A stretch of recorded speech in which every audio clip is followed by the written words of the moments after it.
लो गुरु चरणों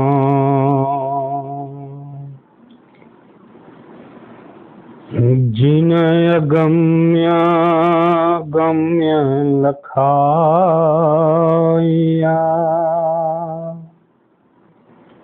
गुरु ज्ञान दीप प्रकाश करी पट्टी खोली दरस कराया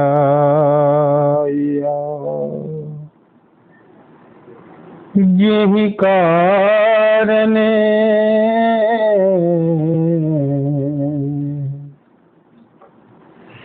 सिद्धा पचय सो गुरु कृपा से पाया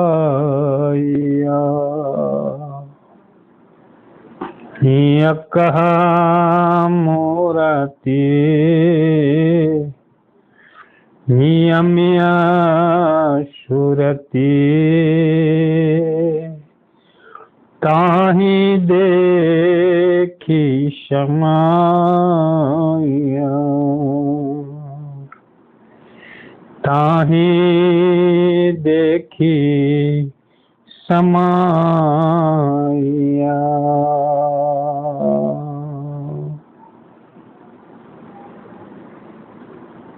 बंदो मैं वह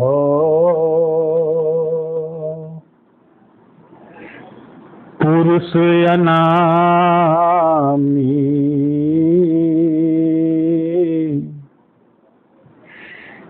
जाके दर्शन जीवन जन्म सुफल मेरे भाई करो चरण रज सेवा उबरो जग संसार पार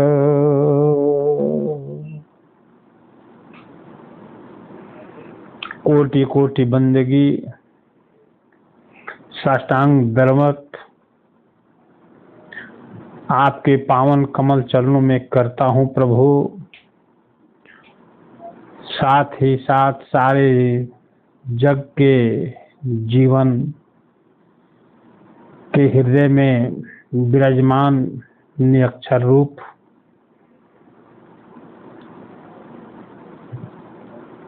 सदगुरु को भी मैंने एक बार नहीं कोटि कोटि बंदगी करता हूँ। संसार के बारे में मैंने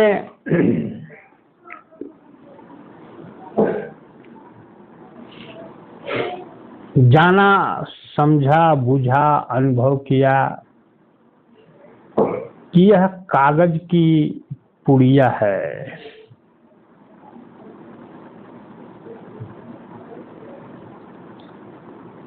लेकिन सदगुरु के समीप जीवन को रखने के बाद यह अनुभव और एहसास दोनों हो जाता है कि सचमुच में यह कागज की पुड़िया ही है। यदि सदगुरु का सत्संग जीवन को न प्राप्त हो तो हम संसार को समझ ही नहीं सके। कितने बिना समझे हुए गुजर गए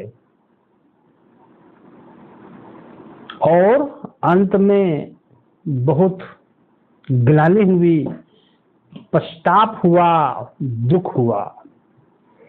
हमको नहीं पश्चाताप करना है, ग्लानि में जीवन नहीं रखना है। हम तो ठहरे सदगुरु का दास, सदगुरु का सेवक, भला हम क्यों ग्लानि में जिएंगे।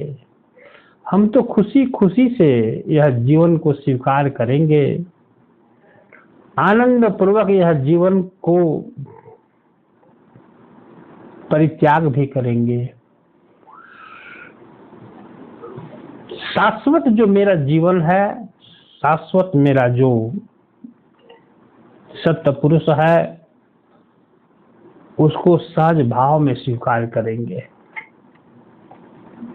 और ऐसा तब घटेगा जब जीवन में ही सदगुरु को आप चिन्ह लोगे, दर्शन कर लोगे, प्राप्त कर लोगे। सदगुरु के सत्संग से ही तो ज्ञान होता है कि संसार कागज की पुड़िया है, कागज का नाव है। कागज का नाव जब बनाते हैं हम लोग तो उसको देखते हैं तो बड़ी आनंद आती है।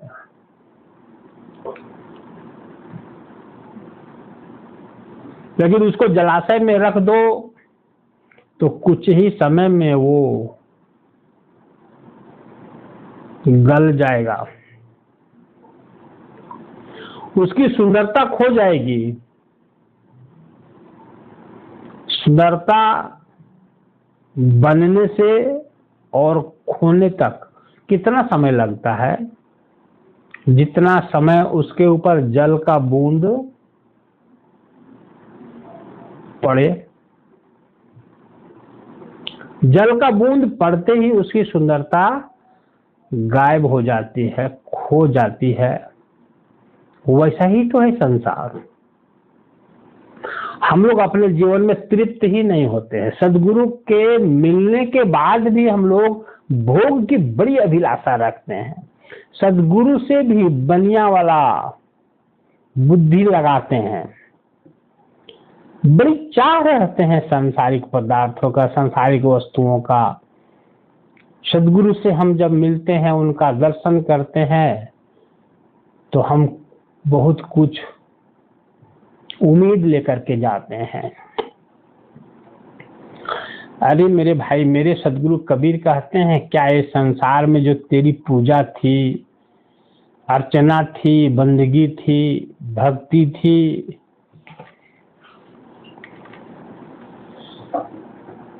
इसमें तुम्हारी मांगे पूरी नहीं हुई है?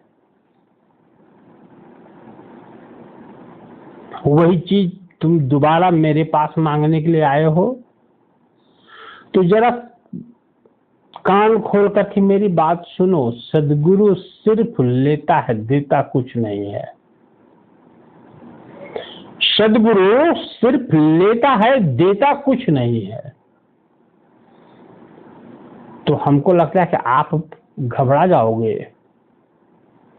हो सकता है भाग भी जाओ ऐसी बानी सुनने के बाद, और मुड़ के फिर कभी भी सदगुरु को न देखो। लेकिन आप समझो, सदगुरु को पता है कि यदि सांसारिक वस्तुओं में तुम्हें उलझाऊं तो तुम्हें उलझने की बहुत ज्यादा संभावना रहेगी, तुम उलझ जाओगे और इतना उलझोगे कि तुम उससे बाहर निकल नहीं पाओगे। इसलिए तुम्हारा जितना भी जाल है वो जीव का जंजाल है, उसको सदगुरु छीन लेता है। आपको पीड़ा होगा, आपको दुख होगा, क्योंकि आप मोह में फंसे हो, माया में फंसे हो। लेकिन कुछ समय तक पीड़ा होगा। सदगुरु क्यों छीन लेगा आपसे? कि पता है कि तुम्हारी सूरत भक्त का जीव इसी मोह में फंसा है, इसी माया में फंसा है। इसलिए सबसे पहले सदगुरु जीव की मोह और माया को छीन लेता है। बचती है उसके पास क्या? जीव बचती है, जीवात्मा बचता है। और अंत में स्वयं को भी स्वयं से छीन लेता है, स्वयं को स्वयं से छीन लेता है। मतलब कोई भी मनुष्य के अंदर माया है और जीव है, उसी को मनुष्य कहते हैं। तो पहले माया को छीन लेगा, प्रकृति को छीन लेगा, लास्ट वस्तु वह भी छीन लेगा जो स्वयं से स्वयं को छीन लेगा।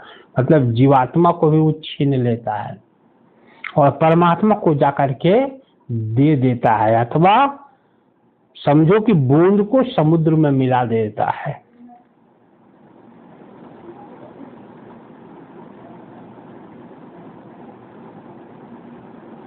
ये मैंने सदगुरु से सीखा है। ये बात संसार के लोग नहीं बोलेंगे, उनको पता भी नहीं है। इसलिए मेरे सदगुरु के प्यारे बंधुओं, सेवकों, सदगुरु आपकी सारी दशा को जानते हैं। अरे उसी समय से जानते हैं जिस समय बूंद समुद्र से अलग हो रहा था।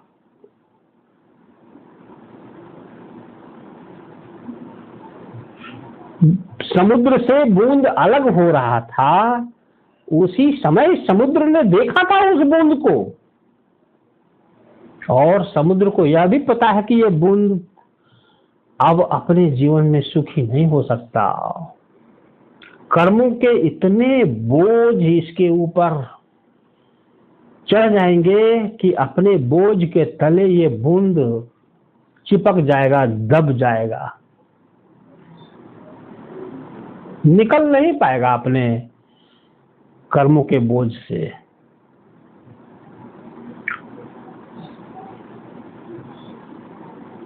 उनको पता है जी, आप अपनी पीड़ा को सुना के क्या करोगे?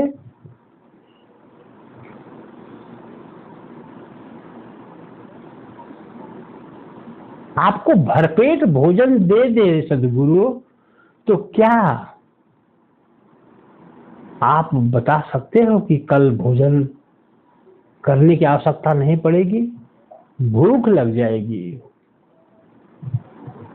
तो सदगुरु को पता है कि जब तक आपका शरीर रहेगा तब तक आपको तो भूख लगेगा ही, लेकिन आपके साथ ऐसा किया जाए कि आपको पानी से पैदा नहीं, श्वासा नहीं शरीर, और यज्ञ आहार करता नहीं ताका नाम कबीर। भूख और प्यास किसका गुण है जी? आपका शरीर का गुण है, आपके प्राणों का गुण है। आत्मा को तो कभी भी भोजन की आवश्यकता पड़ती ही नहीं है। आत्मा तो चेतन है। तो सदगुरु चाहते हैं कि यह चेतन आत्मा को चेतन परमात्मा में मिला दिया जाए। शरीर को भोजन मिलता रहे, अन्न जल मिलता रहे, इंद्रिय सुख मिलता रहे, भौतिक सुख मिलता रहे, लेकिन ये कभी भी शरीर सुखिया हो ही नहीं सकता। ऐसा उपाय किया जाए कि शरीर धारण न करना पड़े, और शरीर जब मैं धारण न करूं तो मुझे भोजन की चिंता ही नहीं होगी, जीवन की चिंता ही नहीं होगी, दुखों की चिंता ही नहीं होगी। और आत्मा को तो अमृत चाहिए, परमात्मा। तो सदगुरु एक ही निशाना से कई काम कर देते हैं भक्त का, कि जीवन यहाँ पर विलीन हो जाए और शेष परमात्मा में हम प्रवेश कर जाएं। हाँ, यहाँ भी यह भी कहना मैं उचित समझता हूँ कि आप गुरु की भक्ति करोगे अटल तो पक्का है कि भोजन मिलेगा आपको, पानी मिलेगा आपको, दवाई मिलेगा आपको। ऐसा नहीं कि सदगुरु आपके सामने सब रख जाएंगे, नहीं, प्रेरणा सदगुरु की रहती है कि आप जाके मदद कर दो, बुद्धि देने वाला व्यक्ति आपके सामने आ जाएगा, रास्ता दिखाने वाला व्यक्ति आपके सामने आ जाएगा और आपकी समस्या का समाधान हो जाएगा। ये सदगुरु की महिमा है। लेकिन सदगुरु की दृष्टि तो जीव के साथ सिर्फ और सिर्फ रहती है उसकी जीवात्मा के लिए। वो चाहते हैं कि जीवात्मा इस संसार का मूल न देखे। जीवात्मा इस संसार में जब तक रहेगी शरीर धारण करना ही पड़ेगा, और शरीर धारण करेगी तो प्राणों का गुण इसके ऊपर लागू हो ही जाएगा। भूख प्यास लगेगी, दुख तकलीफ होगा, तो ये तो मांगना इसका खत्म नहीं होगा, मांग जारी रहेगी। ये कभी भी सेट हो नहीं सकता है। तो रहठहारा भिखमंगा, भिखारी। सदगुरु चाहते हैं कि मेरा सेवक क्यों भीख मांगे, भिखारी क्यों रहे, या बादशाह का पुत्र ये बादशाह हो जाए। तो इस संसार के सेठों को समझ में आवे तब तो, बनियों को समझ में आवे तब तो। कागज के जैसा नाव का जीवन मिला है, एक बूंद पानी मिलने से गल जाता है ये जीवन। ऐसा जीवन को आगे बढ़ाने के लिए, तृप्त करने के लिए सदगुरुओं के सामने भी हाथ फैलाते रहते हैं और ये दिखाना चाहते हैं, गुरु जी आपको पता नहीं है मुझे कितना तकलीफ है। अरे गुरु को तो पता है मेरे भाई कि तुम जब परमात्मा को छोड़ दिया और संसार को अपना लिया तो तुमको कितना दुख सहना पड़ रहा है, गुरु जी को सब पता है। इसीलिए तो गुरु जी आपको सत्संग देना चाहता है, ज्ञान देना चाहता है, बुद्धि देना चाहता है, विवेक देना चाहता है, शब्द में विलीन होने का रास्ता बता रहा है। उनको पता है तभी तो आपके साथ वो जुड़ा है। लेकिन आप गुरु जी को समझ ही नहीं पा रहे हो। गुरु जी को आदमी समझते हो, व्यक्ति समझते हो, कब्र को पूजते हो, मजार को पूजते हो, समाधि को पूजते हो। ये समाधि के ऊपर चादर चढ़ाते हो, आरती वंदना स्तुति करते हो। दिखाई नहीं दे रहा है कि समाधि के ऊपर मच्छर बैठा हुआ है, मक्खी बैठी हुई है। तो समाधि में बैठा हुआ भगवान, उसको ताकत नहीं है कि मच्छर को हटा दे, भगा दे। जो अपने शरीर के ऊपर बैठा हुआ मच्छर को नहीं हटा सकता, वो आपके दुखों को दूर कैसे कर सकता है?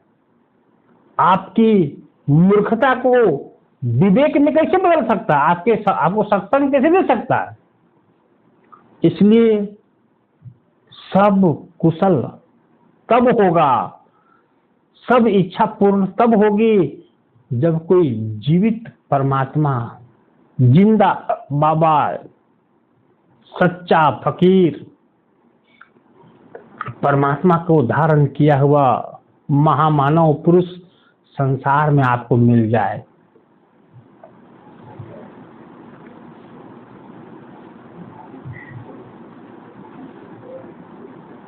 मूर्तियों से प्रेरणा मिल सकता है, सदगुरुओं के समाधि से प्रेरणा मिल सकता है, सीख मिल सकती है, लेकिन वो आपका कोई भी भला नहीं कर सकते।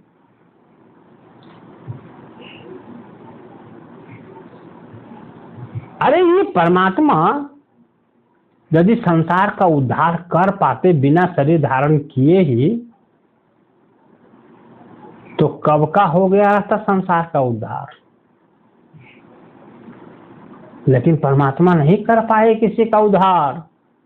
परमात्मा को शरीर धारण करना पड़ा, गुरु बनना पड़ा पृथ्वी में आकर के, और शरीर धारण करके गुरु बनके संसार को सत्संग सुनाना पड़ा, ध्यान की विधान बतलाना पड़ा, जीवन जीने की शैली बतलाना पड़ा, शुद्ध होने की भेद बतलाना पड़ा, और जो इस भेद से ज्ञान से जुड़ा वो परमात्मा को प्राप्त कर लिया।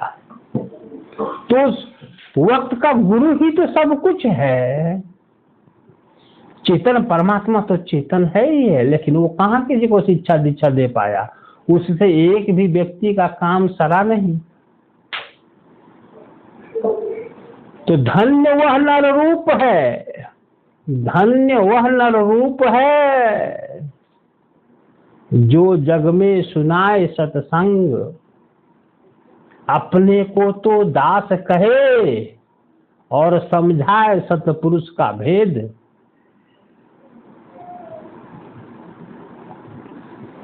जब तुम सतपुरुष से जा मिलोगे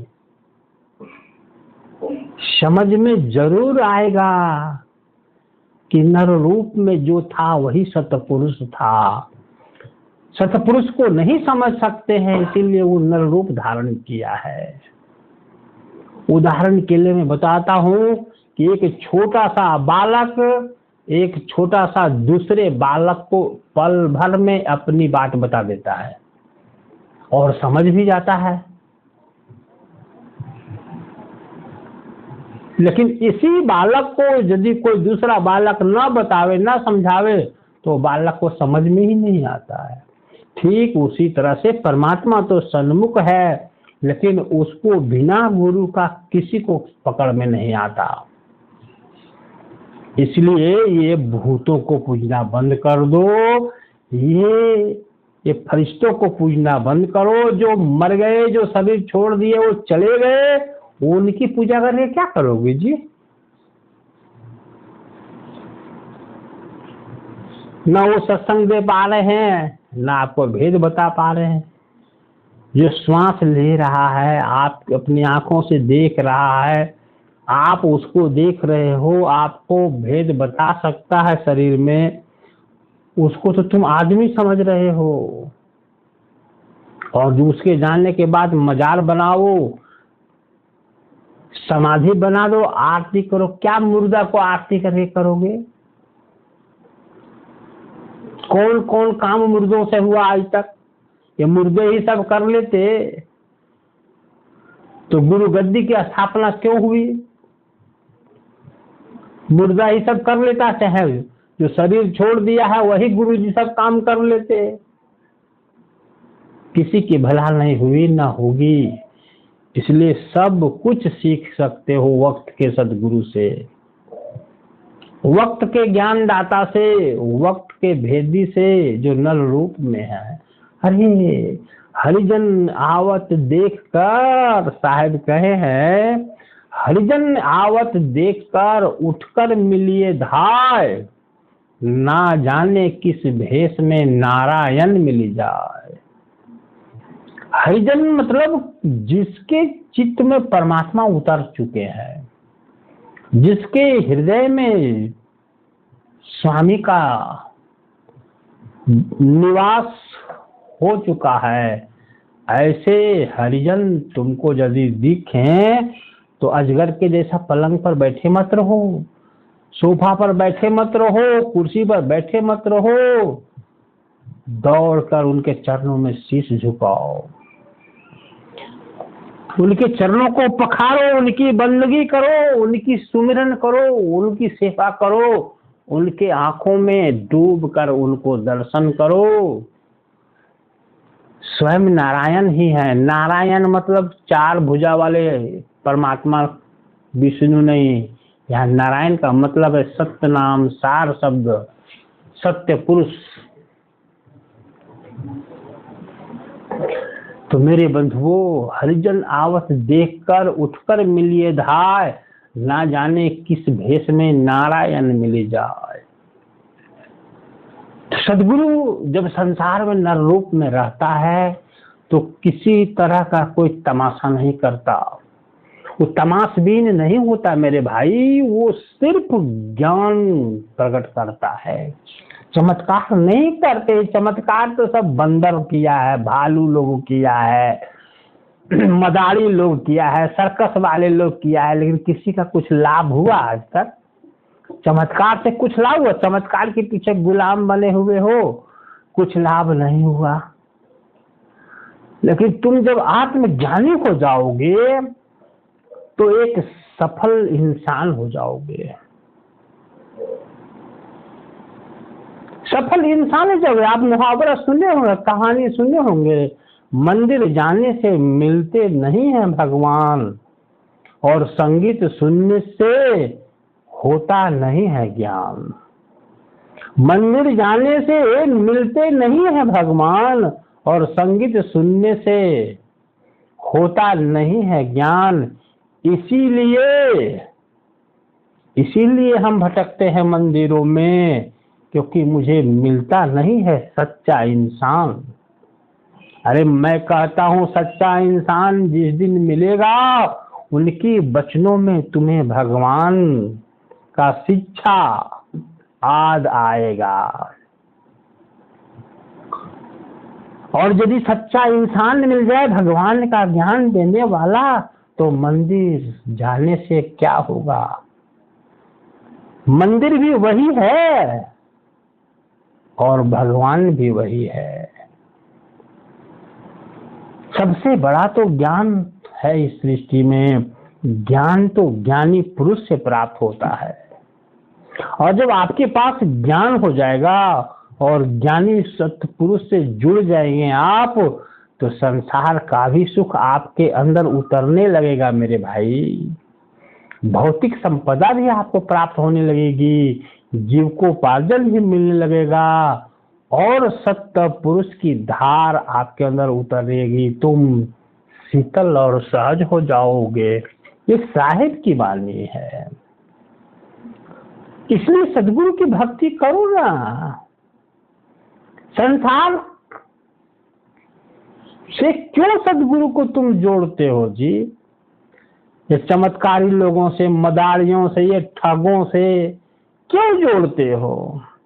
आपको पता नहीं है बढ़िया से कि मंदिर में भगवान होते तो पुजारी भगवान से सब कुछ मांगता ना। पुजारी भगवान की पूजा करता है मंदिर में, लेकिन वो भगवान से ना मांग करके तुमसे मांगता है मंदिर में।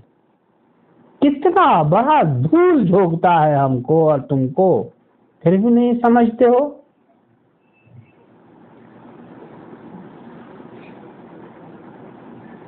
ये साधु महात्मा जितना भी संसार में है, ये सब बनिया है।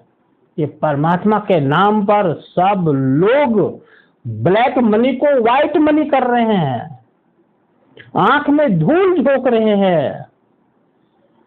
ये कहते हैं मैं भगवान हूं, मैं साधु हूं, महात्मा हूं, और संसार के शिष्यों से पैसा मांगते हैं भगवान की कथा सुनाने के लिए, भगवान की सत्संग बताने के लिए, भगवान का भेद बताने के लिए। आप बताओ कि जो मूल्य लेकर के हमें कुछ ज्ञान देता हो, वो कैसे भगवान हो सकता है? जो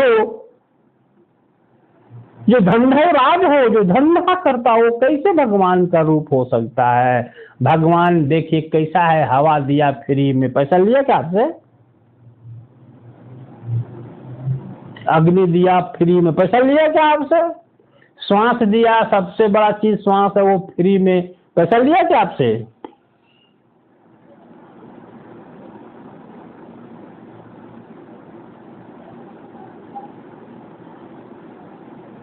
और 2 लाइन बताने वाले आपसे पैसा मांगते हैं। खूब सेवा करो सदगुरु को, यदि सदगुरु मिलते हैं तो उनकी सेवा की, उनको सेवा की आवश्यकता नहीं है, लेकिन तुम करो, छोड़ो नहीं, उसी में राज छिपा है। नहीं तो तुम्हारा धन है वो क्या होगा? मिट्टी हो जाएगा मेरे भाई। कंजूसों का धन तो मिट्टी हुआ है इस पृथ्वी में जी। तुम मरोगे, तुमको जल आके आएगा, उसके बाद तुम्हारा धन क्या करेगा? बाकी मिलेगा लोग कि तुम कौड़ी भर ले जा सकते हो क्या? तुम शरीर ही नहीं ले जा सकते हो तो धन कहाँ से ले जाओगे?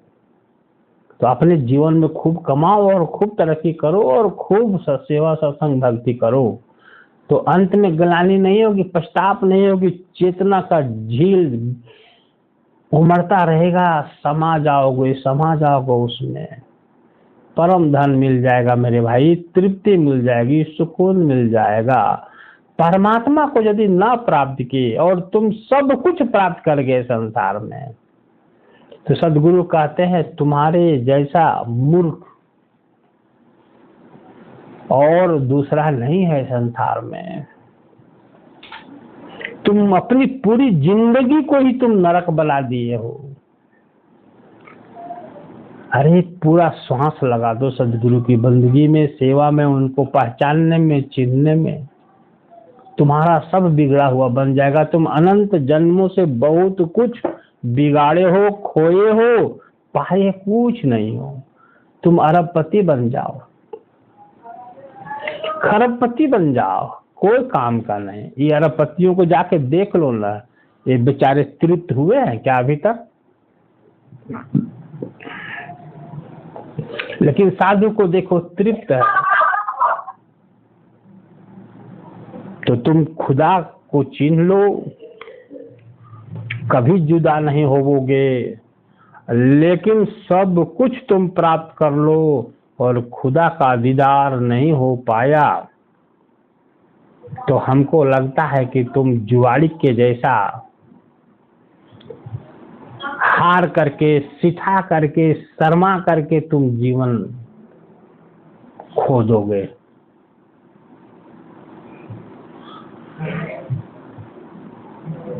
इसलिए कहा भी गया है कि दुर्लभ सदगुरु पंथ है, दुर्लभ सदगुरु पंथ है, भाग्यवान भक्त पाए। और सदगुरु के कृपा सेवा से परमात्मा मिल जाए, सदगुरु की सेवा बंदगी से परमात्मा मिल जाओ। अरे नर रूप में सदगुरु स्वयं प्रकट होते हैं और दीन अधीन हो करके उपदेश करते हैं।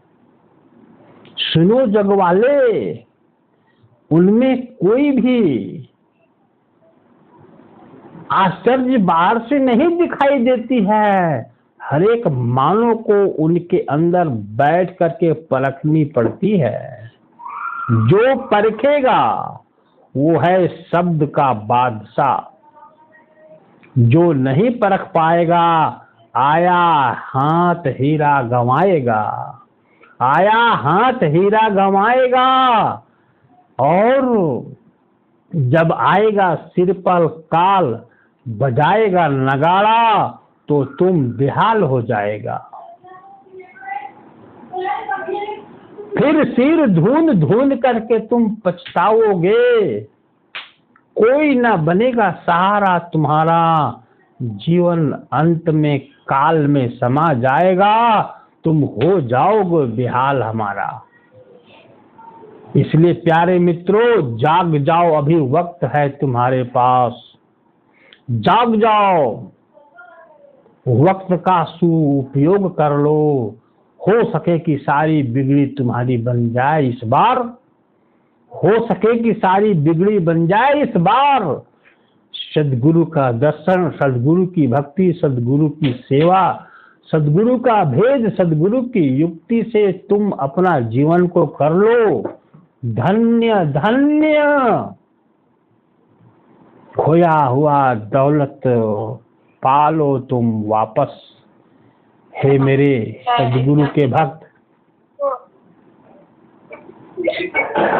पल पल सुमिरो, पल पल बंदगी करो, मन से करो, बुद्धि से करो, वाणी से करो, संसार के कर्म को करते हुए करो, लेकिन सदगुरु की भक्ति करो, सदगुरु की भक्ति करो, सदगुरु को चिन्हने का प्रयास करो। ये तुम्हारा मानव जो जीवन है ये बक बक में बिताने के लिए नहीं है मेरे भाई, हिमालय के जैसा ऊंची पदवी पाने के लिए नहीं है, हिमालय के जैसा विशाल धन दौलत जमा करने के लिए नहीं मिली है ये जीवन। यह जीवन सिर्फ और सिर्फ प्रभु प्राप्ति के लिए होनी चाहिए। और शरीर को अन्न चाहिए, भोजन चाहिए, जल चाहिए, कपड़ा चाहिए। आप प्रभु की भक्ति करोगे तो आपको ज्ञान तो होगा ही कि कैसे दो पैसा हमको मिल जाए, कहाँ से मिलेगा, क्या काम, कौन सी उद्यम करूं जिससे मुझे कुछ पैसा मिलता रहे, जिससे शरीर हमारा चलता रहे। चलेगा, 100% चलेगा। गुरु भक्ति करो अटल, जरूर जीवन में दुख जाएगा टल। तो मेरे भाइयों, सदगुरु के ज्ञान से जितना अधिक जुड़े रहोगे, विश्वास करोगे, सेवा बंदगी करोगे, हम वादा करते हैं उतना ही तुम सदगुरु के नजदीक सदगुरु का धन को प्राप्त करोगे।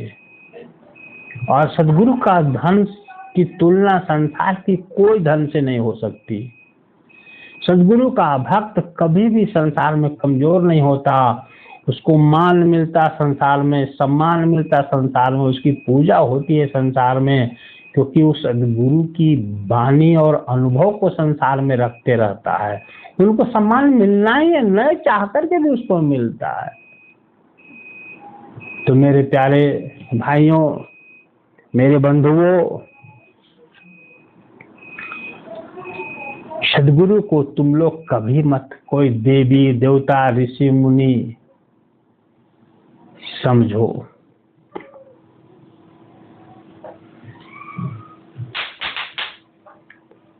सदगुरु शब्द जब भी आता है तो सत्य से, अपने सत्य स्वरूप के कारण, अपने सत्य भक्ति के कारण सत्य से प्रकट हुआ सत्य पुरुष का नाम है सतगुरु। कोई लोभ नहीं, कोई मोह नहीं, कोई अहंकार नहीं। मैं तो यहाँ तक कहता हूँ कि यदि तुम न चिन्ह पाओगे तो वो अपना समय को क्या करेगा जानते हो? बर्बाद नहीं करेगा, तुमसे दूर चला जाएगा। सदगुरु तुमको सत्संग दे रहा है, बड़ी प्यार कर रहा है, कोई प्रभाव नहीं तुम्हारे अंदर, कोई परिवर्तन नहीं, कोई बदलाव नहीं, तो क्या करेगा? तुम्हारे पास जाकर के, तुम्हारे साथ बैठ करके वो तुमसे दूर चला जाएगा।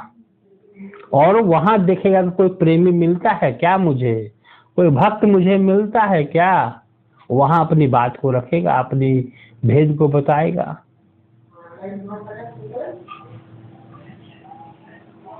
और यदि तुम चिन्होगे, सेवा करोगे, बंदगी करोगे, उनके ज्ञान से जुड़े रहोगे, तो तुमको भी वो सदगुरु परख लेगा, तुम्हारे संग रहेगा।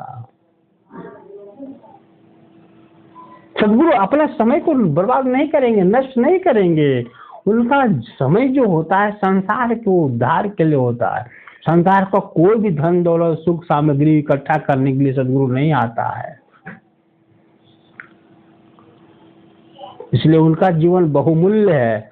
उनके साथ आप सच्ची श्रद्धा से, लगन से जुड़ो, आपका काया पलट जाएगा। जैसे सीप में स्वाति का बूंद गिरता है तो मोती निपजने लगता है, वैसे आपका भी जीवन होगा मेरे भाई। आपका शरीर सीप है, उसमें सत्य नाम खिल जाएगा, प्रकट हो जाएगा। मरते समय हंसोगे, आनंद में रहोगे, बोले वाह मैं मर का रहा हूं, मैं तो जीने के राह पा गया, जीने का धार पा गया। ऐसा मरने तो कभी देखा ही नहीं। मैं तो परमात्मा को देखते देखते उसमें प्रवेश करने जा रहा हूं। इसको मौत कहूं कि जीवन कहूं? ये तो जीवन है, महाजीवन है। तो मेरे भाइयों, मेरे सदगुरु के वचनों में बड़ी ताकत होती है। थोड़े दिन की जिंदगी मन चेत गंवार, थोड़े दिन की जिंदगी मन चेत गंवार, कागज के तन पूतरा डोरा साहब हाथ, कागज के तन पूतरा डोरा साहब हाथ, और नाना नाच नचावहीं नाचे संसार। कांची माटी के घर लिया भरी लय पनिहार, और पानी परत गल जावहीं ठाढ़ी पछी ताय। जस धुआं के धरोहरा, जस बालू के रेत, हवा लगे मिटी गए जस कर्तव्य प्रेत। ओछे जल के नदिया हो बहे अगम अपार, वहां नाव नहीं बेरा हो कस उतरब पार। धर्मदास गुरु समरत हो, धर्मदास गुरु समरत हो, जाको अदल अपार। साहब कबीर सतगुरु मिले, साहब कबीर सतगुरु मिले, आवागमन निवार, आवागमन निवार। प्राणी जिस शरीर का रच रच कर करता है श्रृंगार, प्राणी जिस शरीर का रच रच करता है श्रृंगार, काल कलवित हो जाने पर वही मिट्टी में पड़ा हुआ है शरीर। उसे अपने सुंदर शरीर में मिट्टी लग जाने की तनिक चिंता नहीं है। शरीर का मांस नोचता हुआ काग निकट ही में घूम रहा होता है, परंतु उसे भगाने वाले का भय नहीं रह जाता।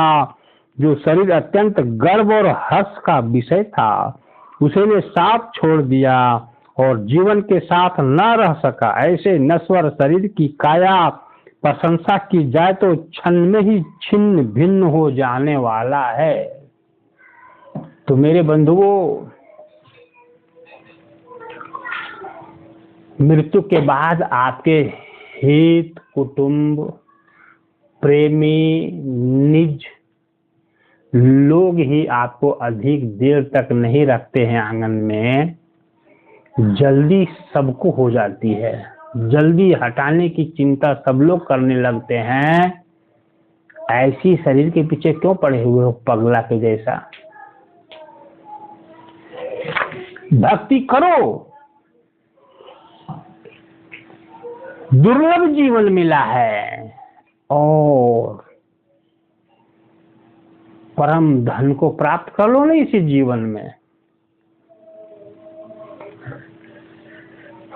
भजन में, भक्ति में, सेवा में, बंदगी में जीवन को लगा लो।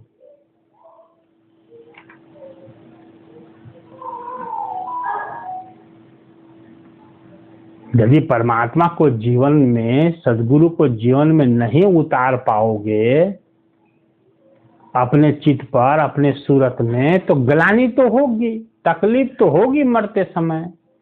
और आपको और अधिक इसलिए होगा कि आपको तो अवसर मिला था, मौका तो मिला था, सत्संग मिल रही थी, सदगुरु मिले हुए थे, सदगुरु आपको भेद बता रहे थे, उसके बाद भी माया के ही गुलामी किए, तो आपको तो ग्लानि बढ़ेगी, दुख बढ़ेगा कि हम तो प्राप्त कर सकते थे, भेद तो मिल गया था, लेकिन हम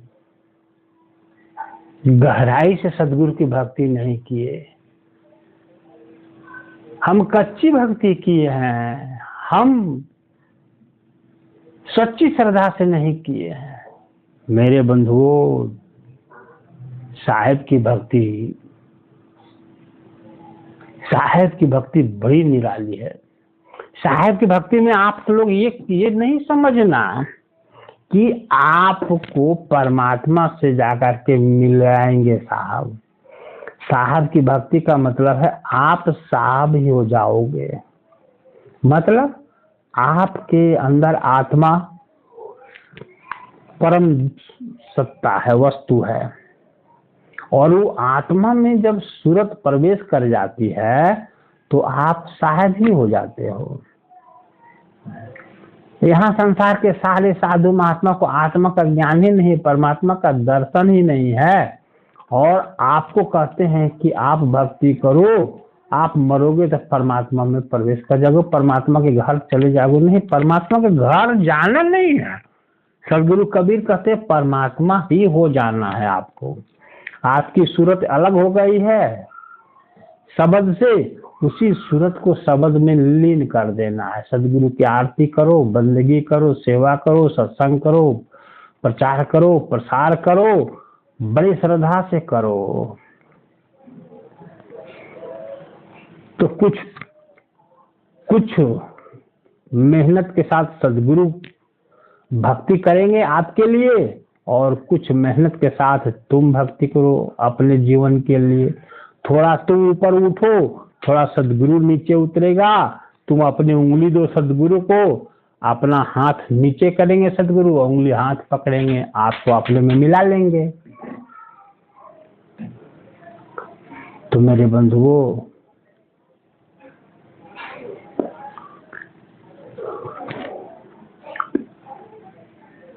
क्यों उधड़ बुन में पड़े हुए हो? साहेब का प्रागट्य ज्येष्ठ महीना में 2 बार हुआ है। संवत 1520 ईस्वी सदगुरु लियो अवतार जी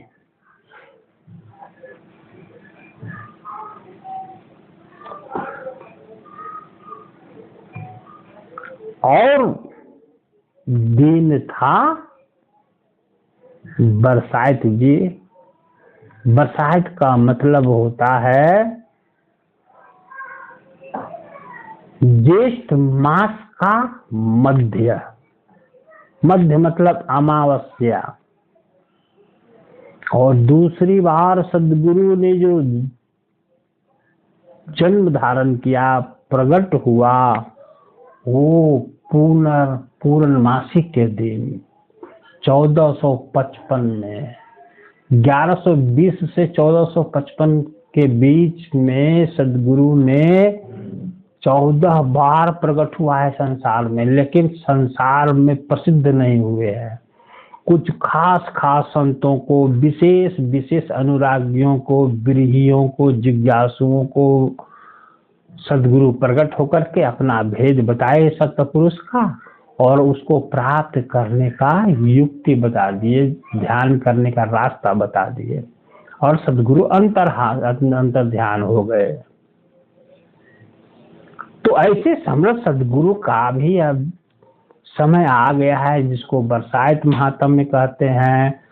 सावित्री पूजा उसी दिन होता है, बट सावित्री पूजा होता है। सकल के महिलाएं, जगत की महिलाएं, ये सावित्री पूजा का ज्ञान नहीं है बट सावित्री का, इसलिए ये लोग बरगद की पूजा करती हैं, बरगद के चारों तरफ सूता लगाती हैं, श्रृंगार लगाती हैं, पूजा करती हैं, आरती करती हैं। सत्य पुरुष का भेद नहीं जानती हैं बेचारी, इसलिए ये लोग बरगद की पूजा करते हैं। उस दिन तो सत्य पुरुष की आरती वंदना करो, संतों की सेवा करो, सदगुरु का सत्संग सुनो, बरसात महात्म्य का पाठ करो और दूसरों को अर्थ सहित सुनाओ। अरे अरबों जन्म का पाप क्षय हो जाएगा, कर्मों का बोझ खत्म हो जाएगा, हल्का हो जाओगे। एक बरसात महात्म्य की इतनी महिमा है।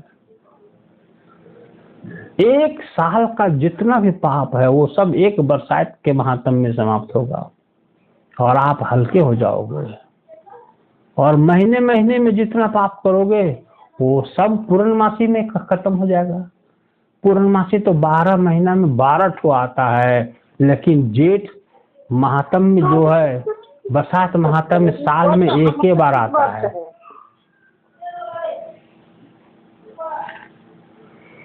तो मेरे बंधुओं, सच्ची श्रद्धा से सदगुरु की भक्ति सब लोग करो, आरती करो, स्तुति करो, वंदना करो, प्रार्थना करो, भजन गाओ, संतों को भोजन कराओ, सतपुरुष की सच्ची श्रद्धा से, लगन से उनके संग जुड़ो, तुम्हारा सब कुछ बिगड़ा है वो बन जाएगा।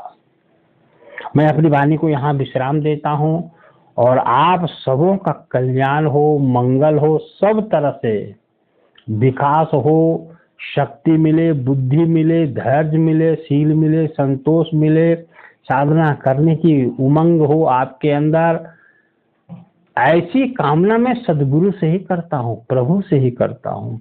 दिन दिन आपके अंदर विकास हो, प्रेम बढ़े, आनंद बढ़े, सदगुरु के प्रति आपका आस्था और विश्वास मजबूत हो।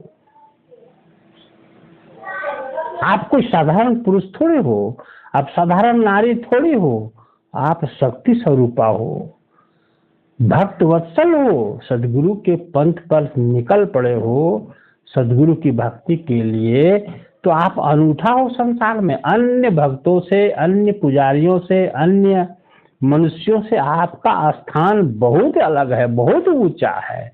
और इस रूप में आप भक्ति करो, आप साधारण लोग नहीं हो। सदगुरु की वाणी को समझने की क्षमता है, पकड़ने की क्षमता है, आप लोग पकड़ भी रहे हो। इसलिए मैं सदगुरु की ओर से मैं विश्वास देता हूँ कि आप विशेष मानव हो इस संसार में, और विशेष कर्तव्य, विशेष कर्म, विशेष भक्ति आप करो और संसार के लिए प्रेरणा मिसाल कायम करो। आप शाहे बंदगी, सत्य नाम, सत्य नाम, सत्य नाम।